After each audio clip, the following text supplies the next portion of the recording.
Welcome to Graphic Policy Television GPTV. I'm Brett. We've got a rather kind of new unboxing for the site. I don't usually normally do toys, but this one I'm kind of doing as a favor for a friend. I won this as from listening to a podcast. Beyond the Fourth Wall is a kind of a new videocast podcast that's out there that we're running on the site. I just so happened to win this by answering a question right. So I said that I would do a unboxing of it. So I think that's kind of cool. I haven't really done a toy unboxing, so I figured why not. So this is the Batman action figure from NECA, from the National Entertainment, whatever, blah, blah, blah, blah, blah. NECA Online. I totally forgot what NECA stands for. NECA, whatever. This is a Batman 1989 video game appearance action figure. I think it's going to be kind of a cool figure. I remember seeing this on photos and thinking the figure is really, really cool. He's totally new, totally tough, and he'll stop at nothing to make sure justice prevails. From the dark streets of Gotham City to the deepest corners of the criminal underworld comes the Caped Crusader as you've never seen him before. Incredibly strong, armed to the teeth, and ready to put his life on the line for the sake of all on a search and destroy mission to end the Joker's reign of terror. He leaps, he flies, he dodges enemy fire, and delivers it right back with a vengeance. This is no kid stuff. This is as real as action figures get. If you liked what you saw in the movie and game, you're going to love what you see here, because this time around, Batman is all business, and he won't let anything stand in his way. This was developed by Randy Falk, sculpted by Kyle Windricks, Thomas Gwynn, David Silva, Trevor Zammit, yeah, a whole bunch of people on it. From Real Toys and NECA. I think it should be kind of a cool figure.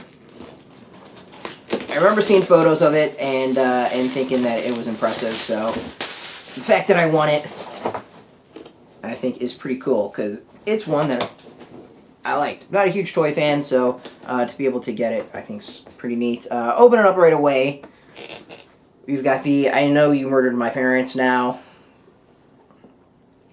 You will dance with the devil in the pale moonlight. Famous statement from the first Batman, the 1989 Batman. So of course this is kind of playing off the video game a bunch with a sort of like going off the color scheme of the game. So let's actually open this up and show off what you get inside. So first things first, we've got a nice window for display. You always gotta appreciate that.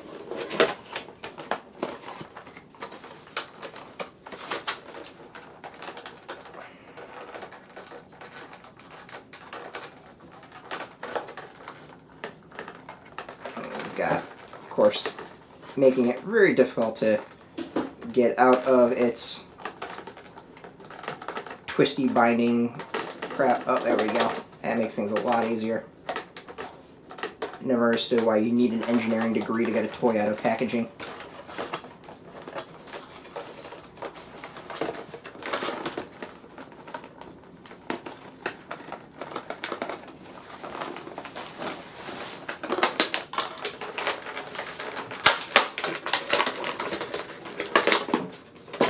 Alright, first things first,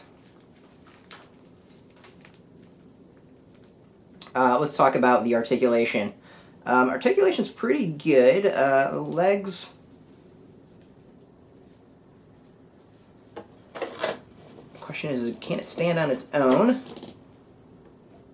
I think with a little work the answer is probably yes, but it's not necessarily an easy thing.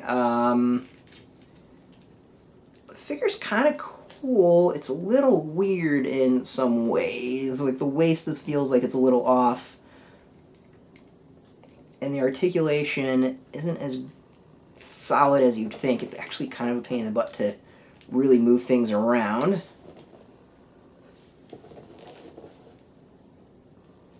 Maybe this will help if we can get a little bit more of a flat surface.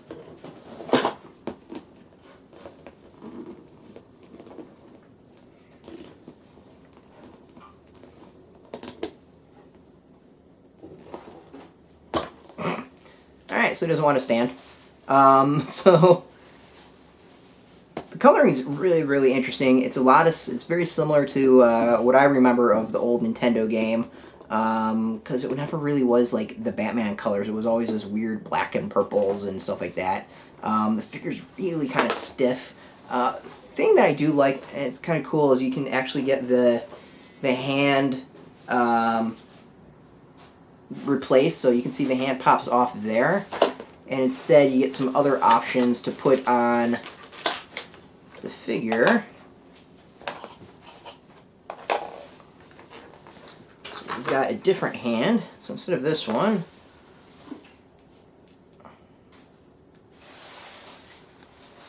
we've got this one, where he can punch.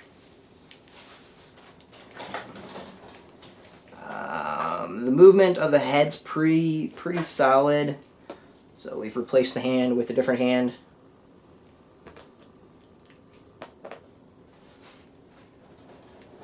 Instead we have the opened hand over here.